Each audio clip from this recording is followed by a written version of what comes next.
Hello সবাইকে, আমি মধুমিতা। সবাইকে স্বাগত জানাই রোজকার মধুমিতা চ্যানেলে। আগের দিন আমি তোমাদের ভিডিও দেখিয়েছিলাম এই অ্যাকোরিয়ামটায়। তো অনেক দিনের ইচ্ছা ছিল একটা প্ল্যান্টেড অ্যাকোরিয়াম করার, তারই প্রস্তুতি পর্ব তোমরা বলতে পারো। সামান্য মস দিয়ে এইটাকে আমি সাজিয়ে আনার চেষ্টা করেছি বা সাজিয়েছি বলতে পারো। তো আস্তে আস্তে আরও কিছু সাজাবো। এখানে কিন্তু তোমাদের একটু হেল্প চাই, তোমরা একটু সাহায্য করো আমাকে এই অ্যাকোরিয়ামটাকে কিভাবে আরও সুন্দর করে সাজানো যায় সেটার একটা আইডিয়া দিতে পারো তোমরা।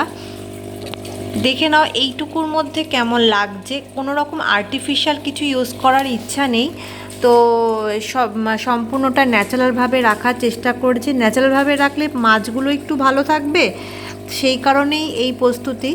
তো এই পাথরটা দেখতে পাচ্ছ না ভেতরে, এই পাথরটার একটা রহস্য আছে, একদিন তোমাদের সাথে সেটা শেয়ার করব।